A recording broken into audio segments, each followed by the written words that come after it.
ये राष्ट्रपति से रिलेटेड जितना भी फैक्ट क्वेश्चन बनता है एग्जामों में, आइए एक एक करके क्वेश्चन देखेंगे राष्ट्रपति से रिलेटेड। पहला क्वेश्चन है, भारत एक गणतंत्र है, गणतंत्र का अर्थ क्या होता है? तो गणतंत्र का अर्थ क्या होता है? गणतंत्र का अर्थ होता है राज्य के प्रमुख और उसके द्वारा परोक्ष रूप से चुना जाना। गणतंत्र मतलब यही होता है कि राज्य के प्रमुख और उसके द्वारा परोक्ष रूप से चुना जाना को क्या बोलते हैं? गणतंत्र। दूसरा क्वेश्चन देख लीजिए कि भारतीय सरकार का संवैधानिक अध्यक्ष कौन होता है? तो भारत सरकार का जो संवैधानिक अध्यक्ष होता है वो कौन होता है? तो वो राष्ट्रपति होता है। एसएससी में ही पूछा हुआ क्वेश्चन है। तीसरा क्वेश्चन देखिए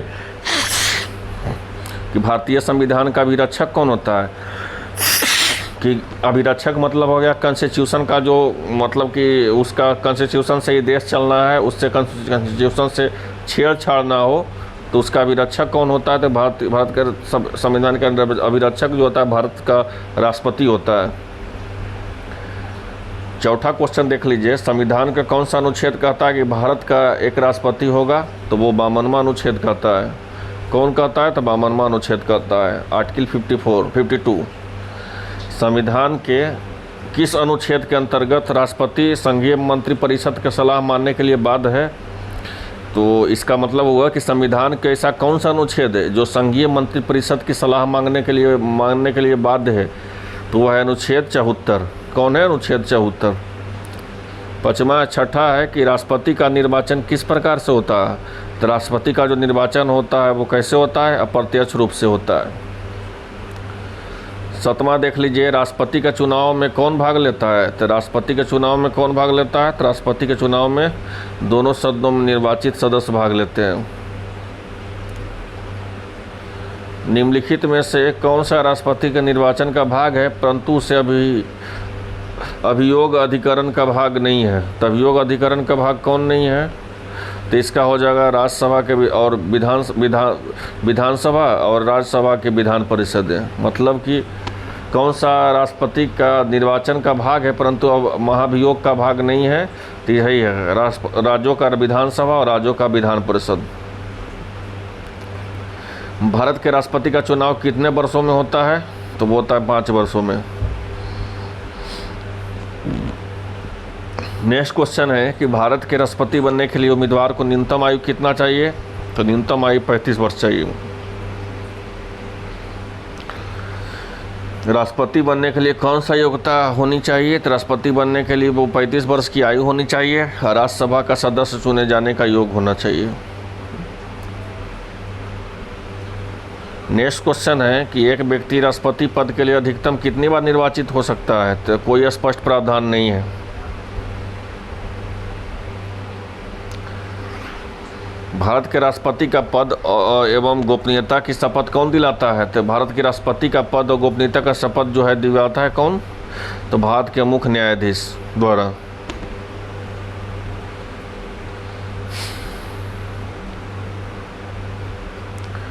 नेक्स्ट क्वेश्चन देख लीजिए कि राष्ट्रपति के पद कितने तरीके से खाली होता है?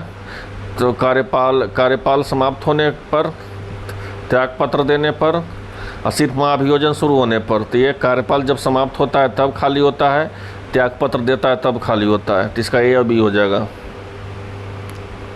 भारत के राष्ट्रपति को उसके पद से हटाया जाता है संसद द्वारा। राष्ट्रपति अपना त्यागपत्र किसे सौंपता है? भारत के उपराष्ट्रपति को।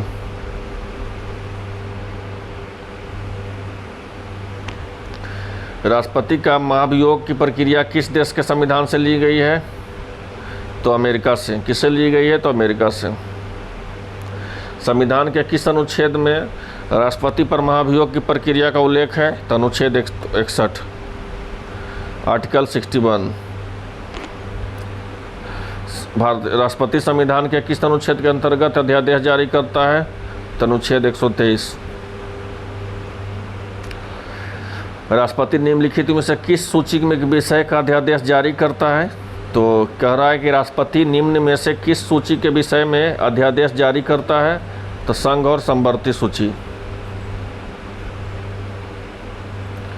राष्ट्रपति द्वारा जारी किया गया अध्यादेश संसद के किस सत्र प्रारंभ होने के बाद भी समय तक रखा जाता है? तो 6 माह तक।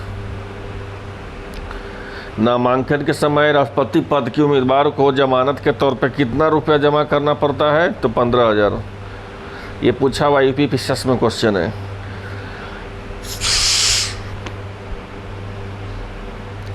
निम्नलिखित में से कौन सा सहाय और मंत्रणा पद देता है? तो ये देता है तो संघीय मंत्रिपरिषद। भारत के राष्ट्रपति उपराष्ट्रपति की अनुपस्थिति में कौन भारत कार्यभार संभालता है? सर्वोच्च न्यायालय के न्यायाधीश।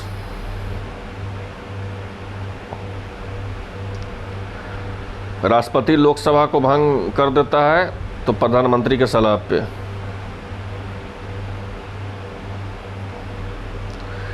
यदि भारतीय उपराष्ट्रपति अपना त्यागपत्र का निर्णय लेता है तो वो अपना त्यागपत्र किससे संबोधित करेगा? तो वो करेगा राष्ट्रपति को।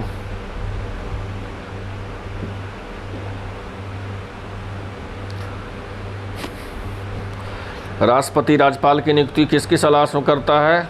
तो राष्ट्रपति जो राज्यपाल की नियुक्ति प्रधानमंत्री की सलाह से। भारत के राष्ट्रपति की मर्जी तक निम्नलिखित में से कौन सा अपने पद पर रह सकता है? तो राज्यपाल के।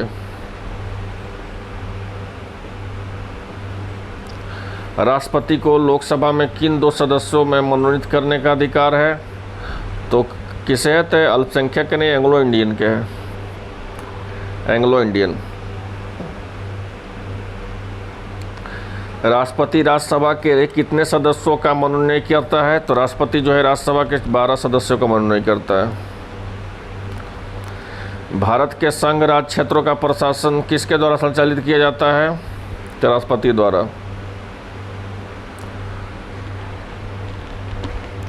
अप्रत्याशित व्ययों की पूर्ति के निम्नलिखित में से कौन सा भारत का आकस्मिक निधि का धन निकाल सकता है? तो राष्ट्रपति। भारतीय सशस्त्र सेनाओं का सर्वोच्च कमांडर कौन का अध्यक्ष कौन होता है? तो राष्ट्रपति। भारत के राष्ट्रपति शासन की घोषणा कौन करता है? तो राष्ट्रपति।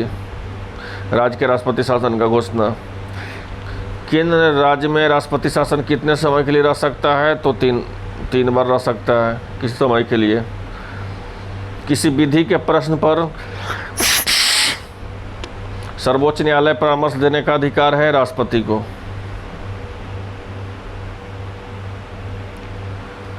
भारतीय संविधान का कौन सा अनुच्छेद राष्ट्रपति को उच्चतम न्यायालय का परामर्श देने की शक्ति प्रदान करता है? तो अनुच्छेद 143। स्वतंत्र भारत के प्रथम उपराष्ट्रपति कौन है? तो स्वतंत्र भारत के प्रथम राष्ट्रपति कौन है? तो डॉक्टर राजेंद्र प्रसाद। सबसे लंबे समय तक राष्ट्रपति कौन रहे हैं? तो वो भी रहे डॉक्टर राजेंद्र प्रसाद। भारत के राष्ट्रपति चुने जाने वाले प्रथम और गैर कांग्रेसी उपराष्ट्रपति उम्मीदवार कौन थे? तो बीबी गिरी। भारत के पहला महिला राष्ट्रपति कौन बनी है? तो प्रतिभा राज पाटिल। भारत के निम्नलिखित में से किस न्यायाधीश ने कुछ समय तक भारत के राष्ट्रपति के रूप में कार्यरत किया है? तो न्यायमूर्ति एम हिमायतुल्लाह। भारत के किस राष्ट्रपति की मृत्यु कार्यकाल के पूरा करने से पहले ही हो गई थी? तो डॉक्टर जाकिर हुसैन। निम्नलिखित में से किस राष्ट्रपति ने लगातार 2 बार राष्ट्रपति पद संभाला है? तो डॉक्टर राजेंद्र प्रसाद। और आखिरी प्रश्न है कि भारत के निम्नलिखित राष्ट्रपतियों में से कौन सा एक समय के लिए गुटनिरपेक्ष आंदोलन के महासचिव थे? तो वो कौन है? क्या क्वेश्चन कर रहा है? भारत के निम्नलिखित राष्ट्रपतियों में से कौन सा एक समय के लिए गुटनिरपेक्ष आंदोलन के महासचिव थे? तो वो थे ज्ञानेश जैल सिंह। तो ये था इम्पोर्टेंट राष्ट्रपति से रिलेटेड क्वेश्चन। इससे ज़्यादा एक भी क्वेश्चन रिलेटेड नहीं होगा राष्ट्रपति से आएगा, इसलिए इस वीडियो को एक बार नहीं 10-10 बार देखें कि कोई भी प्रश्न छूटे। मिलते हैं नेक्स्ट वीडियो में। धन्यवाद।